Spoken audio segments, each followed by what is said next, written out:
how we destroy the children's future as parents. When a parent gives birth to a child,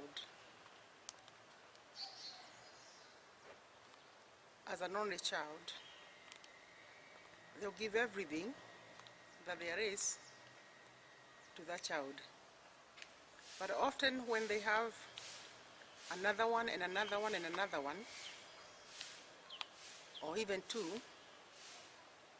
somehow they develop preference to a particular child.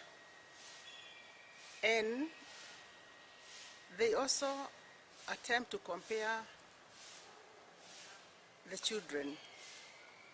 And of course, as a result, there will be the favorite child, and there will also be the child who does not meet those quality or criteria she's looking at. Very often, they start with the mother of the child. This is because the mother is very much involved in the life of the children before age 10. This is where a mother will notice that one child is doing very well. And particularly, we start measuring when the children start academic life. It is a time when we are able to detect the child's current performance, which tend to predict the future of the child. Countries like Kenya, where we were colonized, and the oppression was so much so that the poverty level was such that people could even hardly afford a meal a day, or even houses, or even clothing. The nightmare of that poverty tend to haunt people to an extent where they like to do everything possible to get away, to run away, to escape completely from ever being in such a state in future. So we do everything possible when we work very hard to make sure that we move forward, that our upward mobility is fulfilled with wealth. And when we have children, we also fear that our children's life will not become of such poverty. So we do everything possible to ensure that. So when the children start showing the first sign of academic interest, they learn to count numbers, say a few words of English, you can always see the joy of the parent. And they will talk about it to anybody that is willing to listen. Oh, you know, so and so, my child is able to count numbers. When I ask them, they even able to say hello to me in English. And they even have a few words of English. I can even have a simple conversation with them. Because to the parent, is a sign of upward mobility, is a sign of success. So children can also sense the joy from our faces when they see the way we respond, the way we even share this message to our visitors, our friends, when they come in. And gradually, this child become even more motivated to do more, because they can see that this is making the parent happy. For a child who is not able to do so, or to measure to that level, they can sense that the parents don't feel good about them. They're not happy. And even if they try and they don't measure, they can sense the reaction. So at that point is where you find one child giving up, the other one feeling very stimulated to move upward, to work harder, to show more, so that they can get that reward of parents' joy. Even though we come from the same parents, and we can even be identical twins, we can never be the same. There will always be difference between one child and another, irrespective of what we can give them in life. Mary cannot be Lucy. Wamboi cannot be Jerry. Those people, irrespective of whether they are brought up under similar circumstances by the same parents, they are different. And that is why, even with identical twins, they are still different. God must have had a reason to create us in different ways, and even created us as very unique human beings. And we are so unique such that our thumb is what we use as a signature if we cannot write. And if you don't have the thumb, we can use this part of our hand, or we can use our chain, because of that uniqueness that we are all. However, as parents, instead of looking at that uniqueness, we are constantly comparing the children. Some children are able to grab something faster, even instruction, even memory, even learning. They can learn faster than their other sibling. And in most of our communities, if the child is performing better, we don't even think in terms of their performance, academic performance. We think they are totally good. In fact, children who are mischievous or can be even mischievous because of their pride. They develop a pride where they know that I'm okay, I'm better than everybody else in the home. They work with a sense of pride. They even will call other people's names, you foolish. In our school, what the teachers used to do is to divide the classroom in 3 rows. One would be rabbits, for the brightest one. The other one would be leopard. And then there will be one for hyenas. And the teachers will when you're putting the hyenas, all the other kids used to go like this, laugh at you, because you're in the hyena. And of course, your self-image used to be destroyed. It was the first opportunity after the home institution, the school, to destroy that self-image. And even when you're out in the break time or out in the sport, you are still, they call you hyenas. And the rabbits really felt so proud of themselves. And of course, there was more encouragement, like, how could you do that? How could you perform that when you are like that when you're in a rabbit group? So there's more motivation. Oh, for the hyena, if you miss the right answer to the question, I didn't expect, the teacher could not expect much, and they could tell you, I didn't expect much from you. So that is where we continue to start feeling hopeless, useless, and discouraged.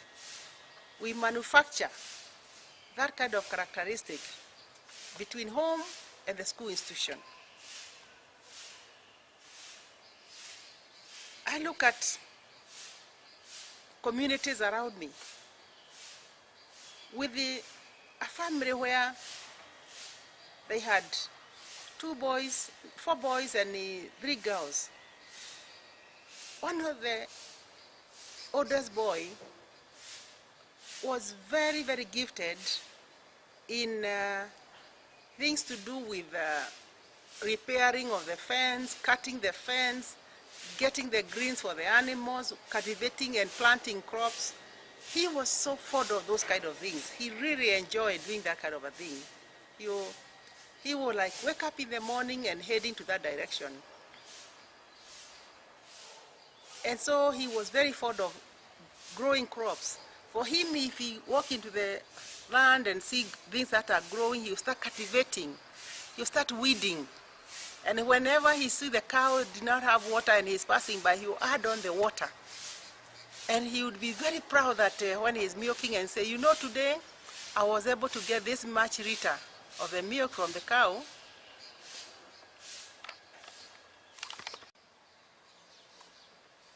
For him, he could easily tell the noises that the cow made,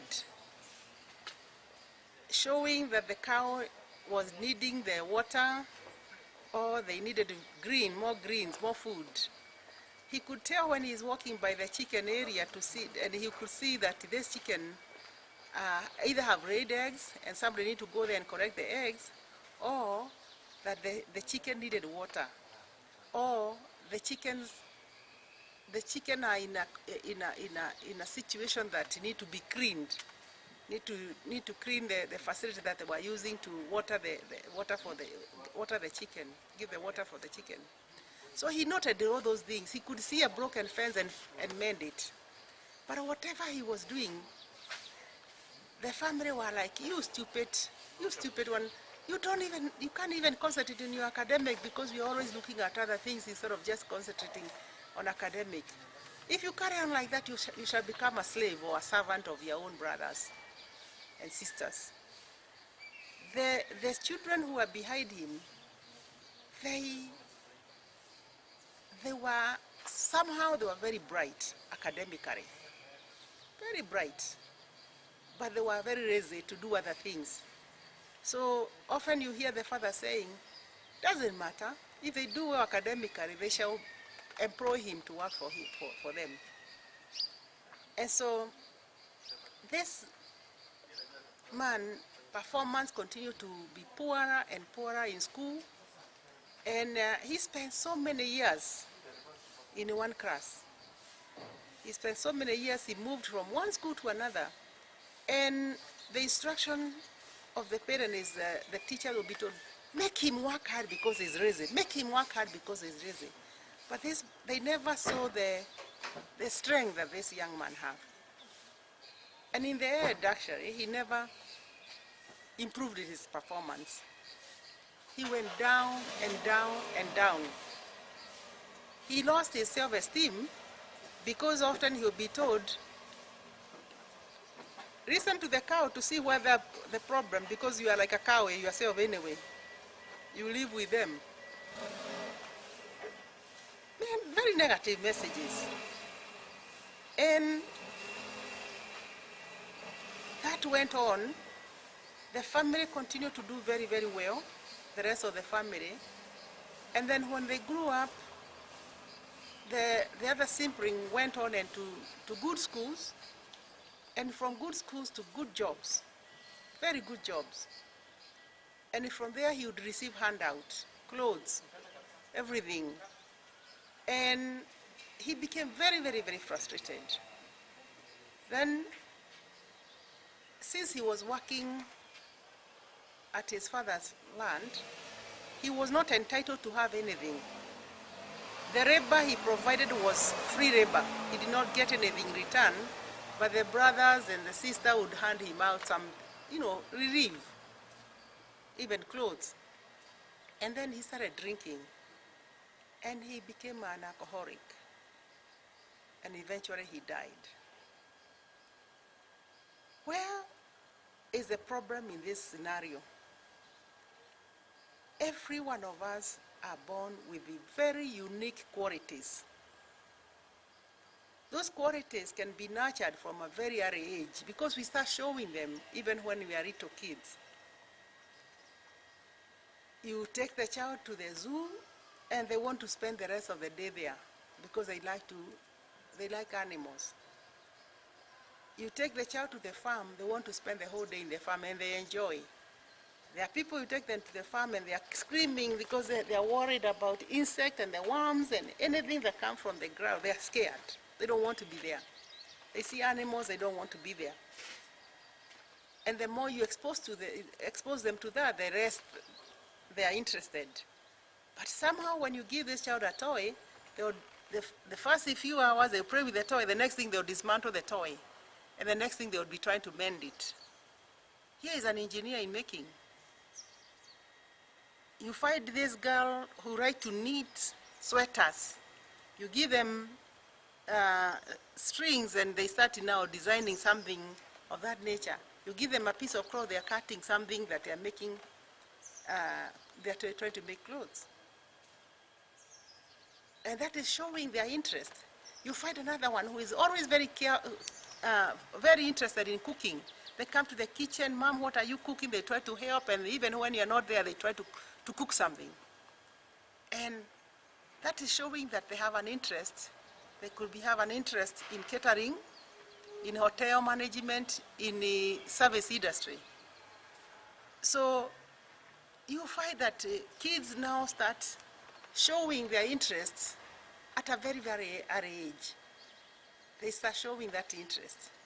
And so this is the vision, this is the goal, this is the dreams that they have in life. And what we need to do is cultivate those skills instead of killing them.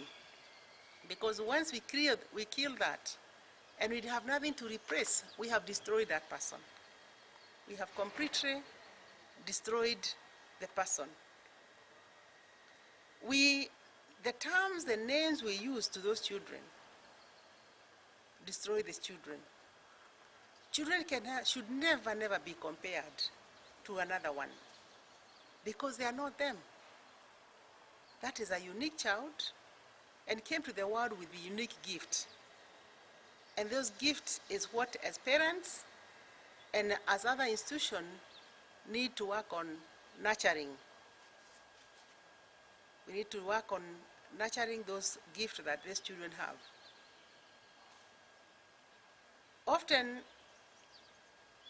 the children they develop low self-esteem when they notice that they are compared. They'll struggle so much to be like the other one. They'll try their best. But since they cannot measure to that, they become very discouraged. And that discouragement makes them feel that they cannot even try something else. Because we can associate one discouragement with another. We lose hope. We lose goal. We become very demotivated. And so, as parents, that favorism that we show to a particular child because they are performing very, very well, to an extent even this child, you see in many homes that this one that we show favorism because they are academically doing very, very well, it's a way to motivate and encourage them, and they'll go to even a higher height. They'll go to the great height, and then even when they come to career, they become better in their career because of that background. And so often you will not be able to compare them anymore because they'll have rise above so high. However, the trend continues because the one who does well also tend to sometimes provide more because he has more to provide. And then when he provides more, again the comparison, oh, you're not like your brother so and so. You can see this sweater, or this is what I'm wearing, or this thing I have. They are often showing off to the others that what you see with me is what I was brought by so and so. And so parents sometimes can destroy the family. A friend of mine shared with me an experience where the brother did very, very, very well. He became a medical doctor. And being a medical doctor, he was also became one of the well-known doctors in the country that he would feature often in the newspaper. And the father would be busy cutting the newspaper to show friends, look at my son, that's my son. If he came in the news, he would run around telling people, oh, you know what, my son was in channel this and this in the news yesterday. Full of praise, praising the child all the time. The others try their best to measure to the level of this one. So how do they do? They try to work hard academically. And so the father would rotate from one child to another. Look at so and so. Oh, you're not doing as good as, or even when he is given money, he was like, oh, so and so gave me this much money. He would even just go to an extent of telling the figure. And so the others, because they could not measure, they developed very negative feelings toward the brother, and also very bad feelings toward the father, and even among each other, because there was that competition spirit. So sometimes we have put our children into a competitive spirit as parents because of the comments we make about one who has done very well. When the child gives you a gift, you comment about it, and then the others start feeling, I cannot measure to the gift these other people have been able to provide. So in the long run,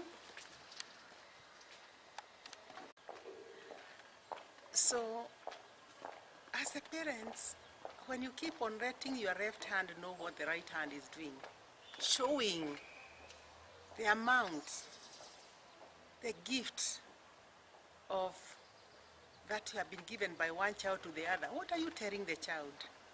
What message are you giving to your children? You are constantly praising the one who has done better. We even continue to praise their children, the grandchildren. We give them special treatment even when they come to visit, as a way of rewarding the gifts that your father or your son normally give you. We dismantle our families without knowing that we are dismantling, because we are creating the forum for jealousy, the competition spirit, the anger, the hatred. We are creating that. And you may even find that the whole spirit of hatred, anger continue to the next generation. It becomes generation bondages, because you have shown preference of that one particular person, and you continue to show the preference of their offspring, and the anger, the hatred continues. All children are your gift. It's a gift that God gave you. Your job as a parent is to nurture them and help them to excel in life. Sometimes you go to a home, and within a very short time, you'll be told, this is my son so-and-so, he's at the University of Nairobi, or he's wherever he has come from overseas. And this other one is my son who lives here at home. He never really went further in life. He was a very poor performer in school. So he never pursued his education any further. Why give that whole story? When you're introducing your children, why go into the extent of telling the whole story? Who need to know that story? Why do you want to tell it all? And of course, you're telling a story when this person is hearing. How do you think they internalize that message? What do you think they feel about the message that you have given to a stranger? Oh, I brought this child to school, to hospital, you're telling other parents. Oh, he has he's been having a lot of difficulty. And of course, today he's not in school, but it doesn't matter, because even when he's in school, he doesn't do any better. Oh, I brought this child to hospital. He had an accident. He's normally a very careless child when he's playing around, because this is the second time he has broken his leg. What are you telling these people? What do you think the message is to this child when they are hearing your description of their irresponsibility, of carelessness in the mind of the child is that even, why should I do even better? Even mommy know or daddy know I'm not good. Even mommy know I'm careless. So when they break a plate in the house, oh, even mommy know that I break the plates because I'm careless. So everything is that, oh yeah, even mommy knows that, even my parents have seen that I do this. So you are destroying their self-esteem. We must learn to give the right message. I visited a family one time. Their son had won an international award. And that award had taken them to a foreign country. And then I visited during the party when this family was celebrating his return. And so when I walked into that family, I was supposed to be the guest speaker on that occasion. So everybody was expecting me, and I was well received. But the brother, this is a family with 3 kids, 2 sons and 1 daughter. The brother, the younger brother of that family, who is also the youngest in the family, had never met me, but he had heard about my coming. So he was very excited to receive me. So as soon as he received me, the parents also were very excited because they wanted me to meet the other guests in the house. So he said to me, can I show you my work? And he does beautiful pottery. So I went there to see, and the mother came and said, no, don't waste her time. Other guests are waiting for her. And I kept on saying, I told her, hold on for a minute, let me just see this. So as I was walking around, you could see the pride this boy had. He was feeling so proud to show me his beautiful pottery, beautiful work. And the design that he has in the wall of his room. And there's some flowers he had designed that were beautiful. And the mother kept on coming back. No. She was interrupting. No, just hurry up. No, we want you. People are waiting for you. People are waiting. And I kept on saying, just give me a minute, I'm coming. I was doing that deliberately because I knew that today we are here to celebrate the older brother who had received an award that the whole family is so proud of. The whole community knew them because of the fact that their son had won that award. So they were there. And so they wanted to show this is our day to celebrate with our son now. And so I took time. And I said, I'm coming. And I took time to see what this young man was doing. And I kept on making some very positive message about everything that I could see, everything that I saw. I would say something, oh, this is great, you have done a good job. Oh, I think this is something that can be very marketable, not only in this country, but overseas. And he could see the smile on his face. And then at that point, he started now telling me about his brother, with a lot of pride about his brother. And he kept on saying, oh, yes, something about the brother, which was very positive. And finally, when I sat down to the main place where the guests were, we started, and I gave a talk in regard to what I was expected to do. And then when I left, I realized that this family have worked so hard to destroy one boy and have worked so hard to elevate the other. And because I knew the one who was elevated to an extent of receiving an award, because what had happened is that within this family, they were very wealthy family. And the family had so much resources, and they had put aside some fund for education. And they said this will only benefit anyone who will want to pursue their education further. So the oldest one got the message right. From all the way to grade 1, all the way to university, he was top 10, he was top 10 among the class, and he received so many awards. Well, this other one never received even any, because he had never achieved anything. As far as the family is concerned, he never achieved anything. So I decided, since the parents' mind is already set, and nothing could be done to move them about the 2 children, and the pride they were showing of this other one, I decided the only way to reach out to this young man was through the brother who was very successful. I took him aside at a different time from that occasion. And I said to him, when I came to visit your house and I was supposed to be the speaker, I was the speaker, I described the whole scenario. And I said, your mother and father kept on interrupting me.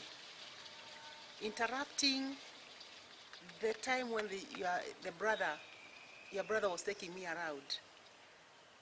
It shows that they have no consideration, no value for what your brother was doing. But the brother who, when he saw me and I looked very cheerful and I was ready to listen, he was so excited to share with these important guests who was also appreciating what I have done. And you could see his eyes, you could see how proud he was, how excited he was. So I explained the brother, and I said, you seem to be the favorite child in the family. And of course, because you are blessed, you have done well academically, he hasn't. But I'm seeing two brothers drifting apart. Because as you are growing, you are going to drift further and further apart. Because you are the pride of the family, he is not. And I had a good lesson with him, and I suggested to him, you do travel a lot.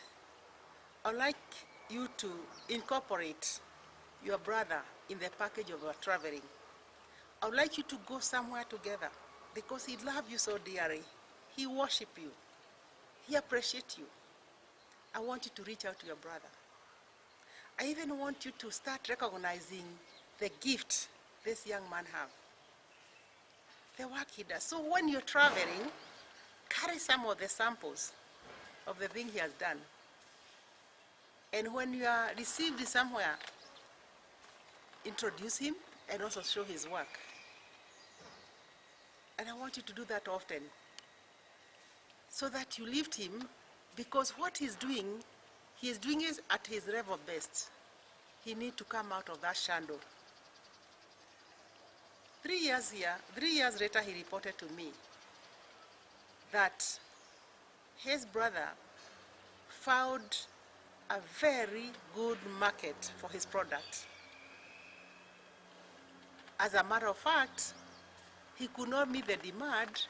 He had to even he had to subcontract his work to other people, and he had to train.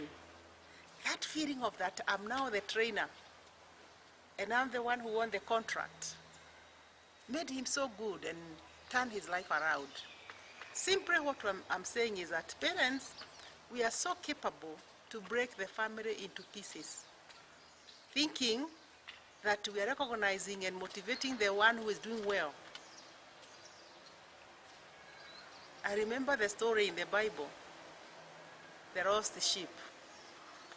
When Jesus was asked about the shepherds, if he lose one of his sheep, should he concentrate on the 99? And he said, no, I would go to look for the one that is lost. And the story goes that the shepherd went to look for the lost one, and he found it in a dish, just about to die, in a hopeless situation, because he could not have rescued himself. But the shepherd, as much as he knew he had 99, there's that one that was also equally as important. And in our lives, in our families, we need to remember that there's that lost sheep, that if we don't go for it, it will die. That one could have died because of cold. And so many people in our family die emotionally because of the way we have behaved toward them. We have destroyed them. It's time we parents wake up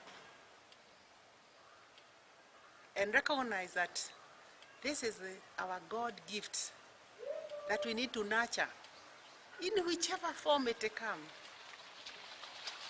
We don't compare the 2 packages or the 3 or 4 packages. We have to remember that every one of those children are unique creation of God. And we need to nurture it until it realizes its potential. Some will be very fast to get there. Some will be very slow, but they'll get there. And when I'm talking about fast, they may finish their school academically earlier because they are gifted. They may get the jobs earlier in life. But this one probably will not go as fast, but they'll get there. There is no finishing line in life. There's no finishing line. For those who come fast or those who come later, there's no finishing line. Life is a process. And we must encourage our children as they grow through this process. Sometimes we want to push our children so fast, we overstress them because we want them to be like so-and-so, like the neighbor's child. Why can't you be like so-and-so? We want them to unfold so quickly, but we cripple them. A story of a butterfly. Somebody watching a butterfly when it was being hatched from the egg. And this butterfly, he could see that it's trying to break out. And in the process, it was struggling so much to get out of the egg. And this man, watching it for quite some time, decided that it is struggling so much, the best thing is I put a stick inside and pull it out. But the butterfly came out, but the wings were folded because they were crippled by your interruption. Because when it was interrupted, the process it was going through was to use the fluid that was in the egg to wash off, to unfold its wing until it could just spread for readiness to fly. But it was interrupted by somebody who was so impatient. Many of us parents were so impatient. We want our children to get to the finishing line so early. Where are they going to go when they finish early? The world still is waiting for them. Whether they finish yesterday or today or tomorrow, it will be waiting for them. Let's not be in a hurry, because what we end up doing is crippling these people. It's crippling these people. Sometimes what we have even done, we have told the teachers, my child is doing so well, let them skip a class. And we have done that to allow the children to skip a class because the academically level is the next one. But remember, education is not academic performance only, but it is that peer interaction, the age group that they're interacting with, that shape their lives. But when you push them a class further, you're pushing them to interact with the kids that are older than this child. And social life, they cannot fit in. They can become a genius who just sit to themselves and work hard. And they cannot even communicate, express themselves. They'll be lonely. They'll be isolated because this is not their level that's not their age group. And so we must not push the children so fast. Let's give every child an opportunity to be themselves. Let's nurture them. Let's encourage them. Let us use positive statement. Oh, you did well. That is good. I remember my daughter when she was first in class 2, and they were given their first academic performance. Out of class 57, she was about 51, number 51. So she said to me, Mom, I know I didn't do well. I was number 51 out of 57. I said, wow, so you had some people behind you. That is good. What you do next time, since there were 4 of them behind you, make sure now there will be 4 of them again in front of you, so that you'll be around number 47, or number, whatever is the number. But anyway, she started from the journey from there. Do you know, in 2 years' time, she was top 5. And she sustained number 1, 2, 3, 4, 5 until the time she finished primary school. Why? Because I did not want her to feel bad about her performance in the first ranking of the time in her life. That is the way I encouraged her. Don't look behind you. Don't look at the number that is ahead of you. Look at the people you are leaving behind. If you left 4, next time leave 8 behind you. And that is how she moved forward. But I remember when I first got my first rank in the classroom, I must have been in class 3, and the teacher said the numbers. We were 25, we were 35 kids, and I was number 25. And my neighbor was number 1. So since I was not aware about the ranking, I came running home with a lot of excitement, thinking that the more numbers that you have, the better you are. And I came running and told my mom, and I can remember she was peeling the potatoes, I never forget. And I sat next to her to tell her the joy. Mom, you know what? With a big smile, I was number 25. And Mary, who was our neighbor, he was number 1. Now, number 1, so I had beaten him. My mother gave me a slap that I never forget in my life. She said, you stupid girl, you are the one who escorted him to school. To this day, I have never forgotten. That was my mother's reaction. The anger. You are in school, you are making a fool out of yourself. And probably she was thinking, I'll never make anything out of myself. I will never move out of poverty. Because we were poor. And she saw that coming. And that really made her feel very angry, and she hit me. So my message to you parents is that let's start from where the child is. Let's start from what they know. Let's work with them from there on, move forward from where they are. Let's not compare them. We know genius, we know people who have done very, very, very well. And we know quite a lot of them have ended up becoming very severely depressed. In the history of many geniuses, they ended up becoming depressed, others even committing suicide.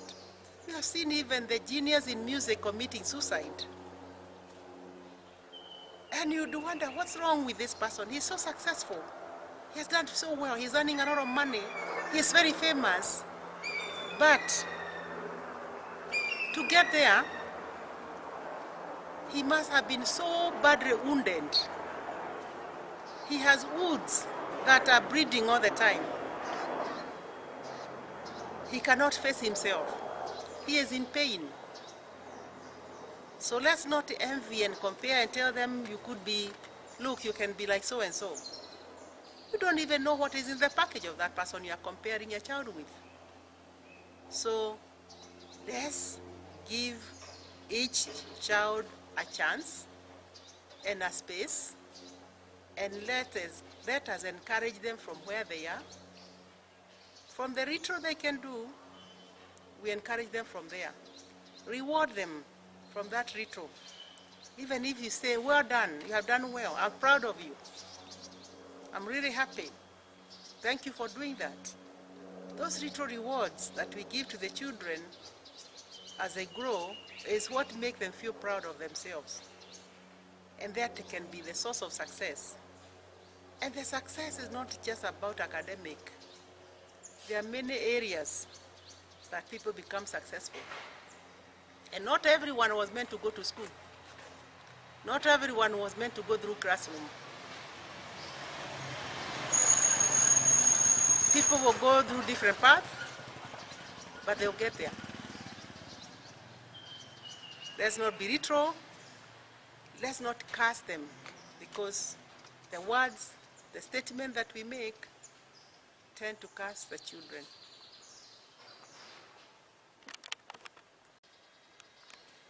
We parents may not be aware of the damages that we cause these people when we are comparing them with another.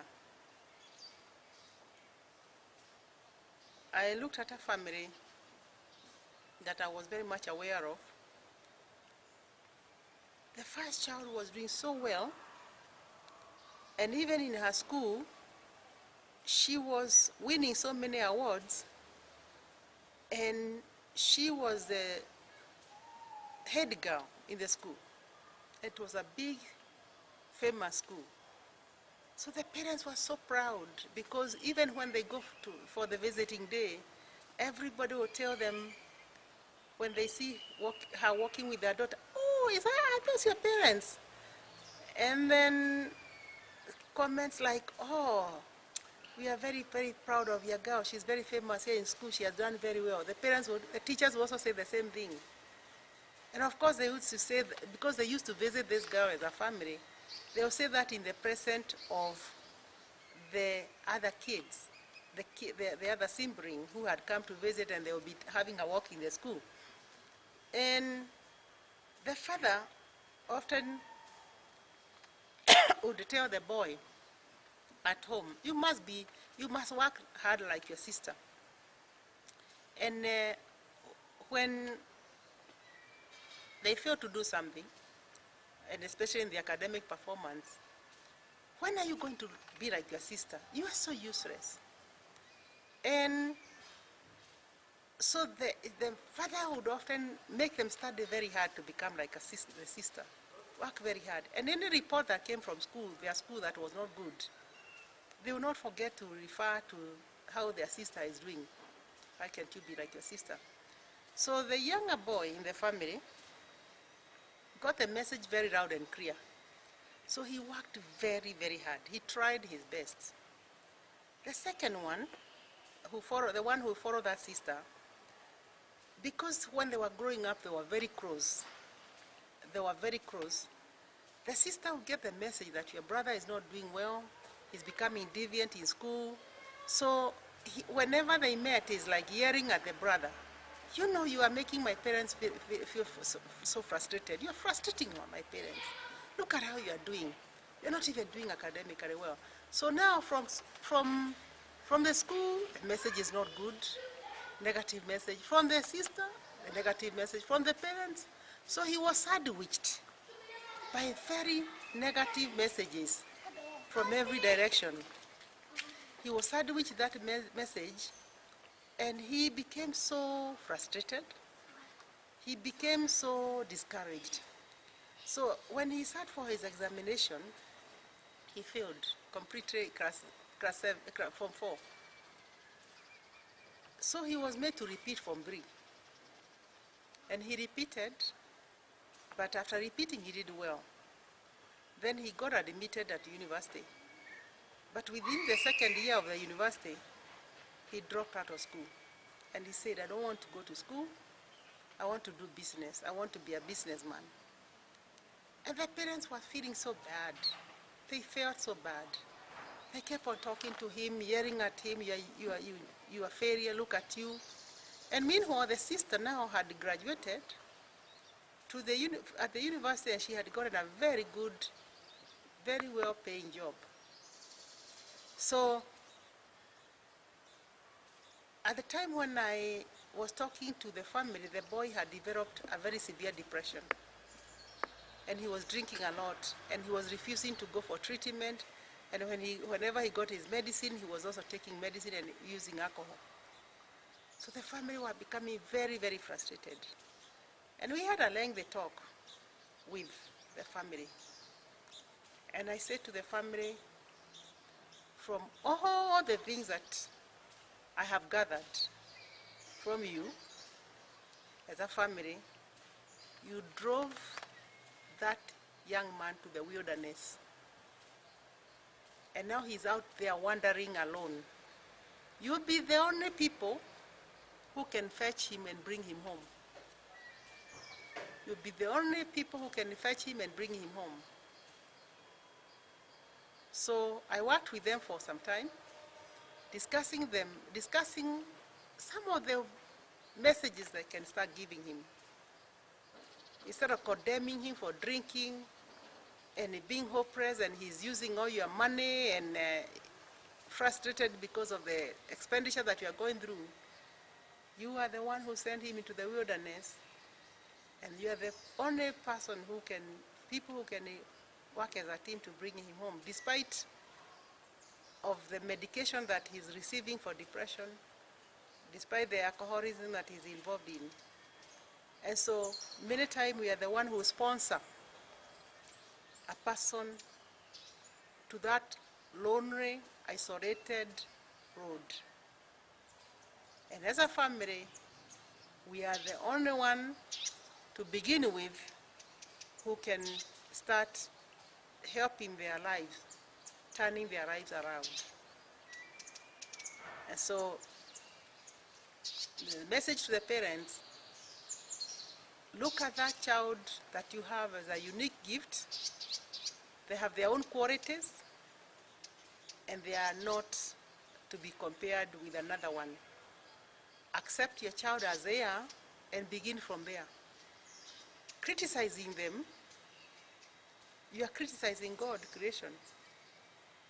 Just remember, this child always wants to do the best for their own life. Every one of us want to do the best that we can. We don't know how. We need the strategy. We need somebody to hold our hands. We need to be encouraged. And if we are encouraged, we will walk and will be able to live and perform and become success in our own lives.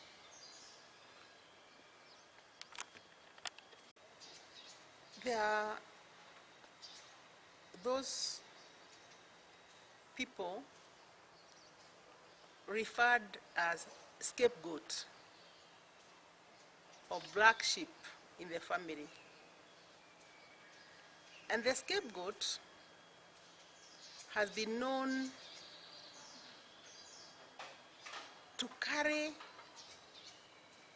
a lot of what you call the family malfunctioning.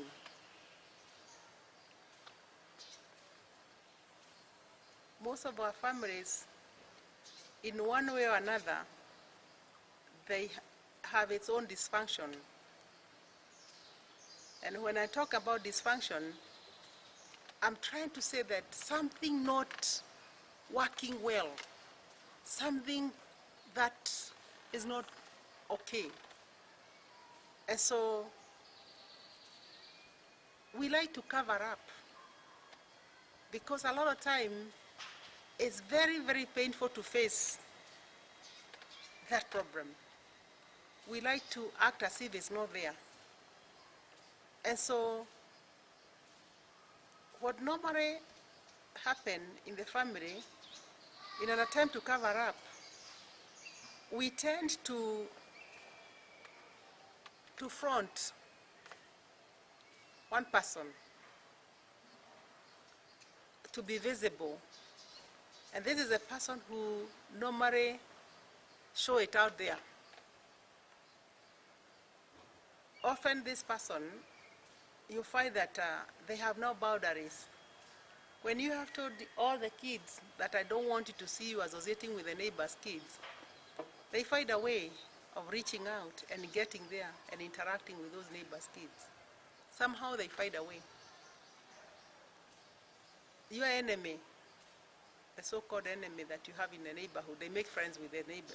They make friends. They even go and tell whatever is happening. They tell things that are happening in the family.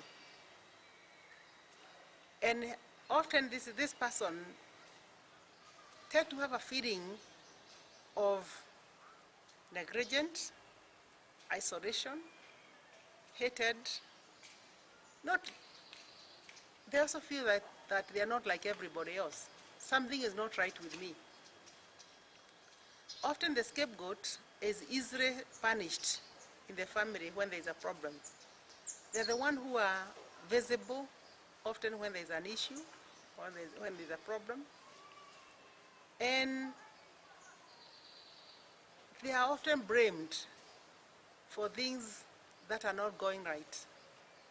They are often blamed. You hear, because within the family, other kids also like to do their things and hide behind that person. They hide behind.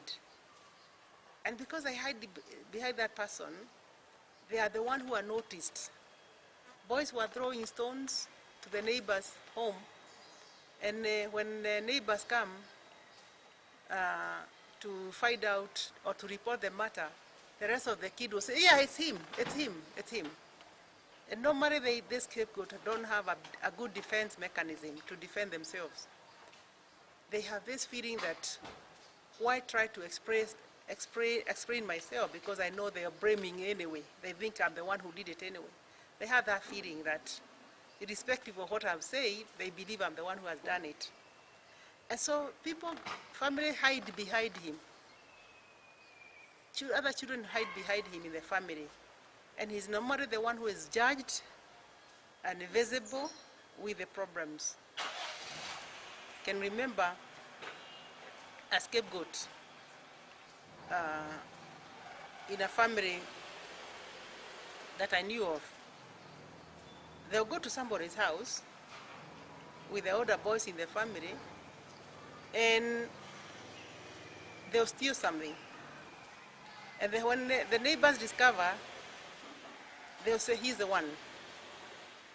But often I remember cases where he'll be told, when we get there, there's this and this they have in the house, and you'll pick it.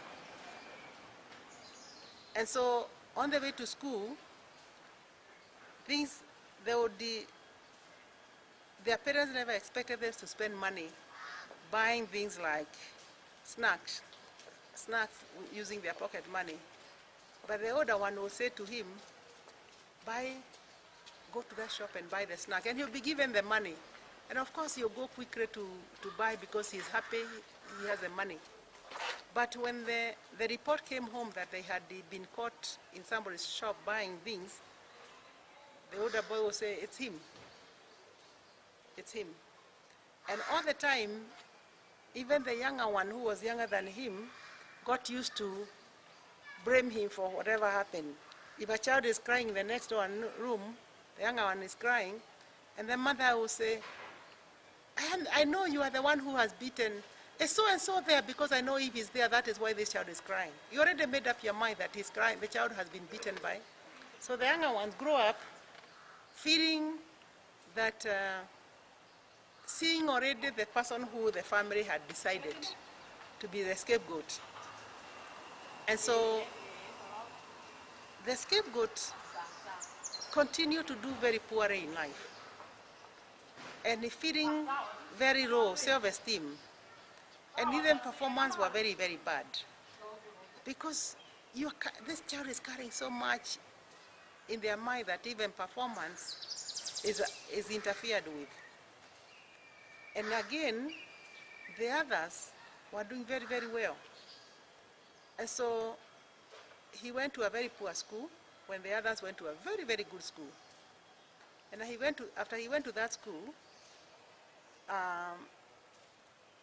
he often skipped school because he found company of his type, because we normally look for our kind.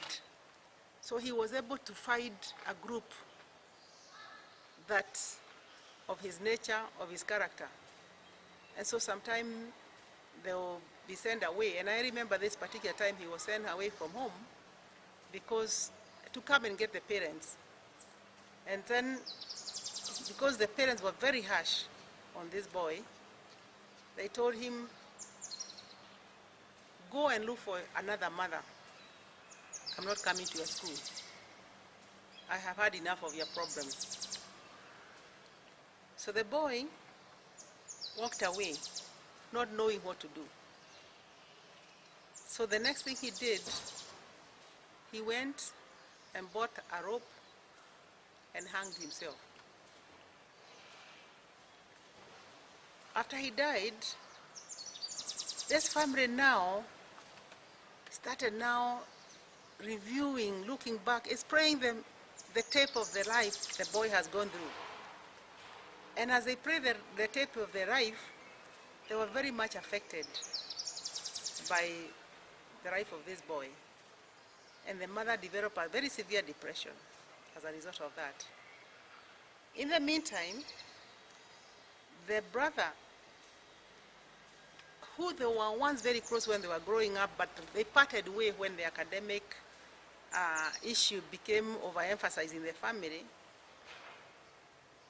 did very well, and he was admitted to study medicine at the university. And he went to Kenyatta University. And within the first year, when they were exposed to the morgue, he had a mental breakdown. And what he was screaming about, he was saying, "My brother, my brother, my brother." That's what he walked out of the room saying, "My brother, my brother, my brother." And to this day, his life has never been normal again. He has become a social dropout. He has been destroyed completely. So look at this life here. Look at this situation where it has, look at the mother, look at the older brother, and look at the death of a brother. Some of these mistakes that we make about the relationship with our own families, members of the families, little things we do to each other, maybe thinking that we are shaping their future and destroying them, can also be our own self-destruction. And this is a typical case of our own self-destruction. Because in the family, we sponsor one individual so that they can carry on our sins. Instead of addressing our own problems, we implicate one person, slowly, quietly, without knowing. And this person eventually also does not go down alone. They go along with many others in the family.